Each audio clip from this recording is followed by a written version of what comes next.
तुम्ही पाहत आहात MCN न्यूज मराठी।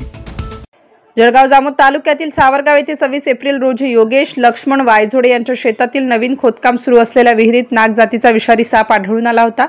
या संदर्भात सदर शेतकऱ्यांनी जळगाव जामोद येथील सर्पमित्र शरद जाधव यांच्याशी संपर्क केला।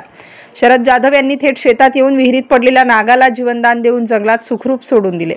उन्हाच्या वाढलेल्या पाऱ्यामुळे जंगलातील सर्वच प्राणी थंडाव्याकरिता भ्रमंती करत असतात, त्यामुळे त्यांना अशा ठिकाणी कठीण परिस्थिती अडकलेल्या जंगली प्राण्यांना या ठिकाणाहून सुखरूप बाहेर काढून जीवनदान देणे महत्त्वाचे असते।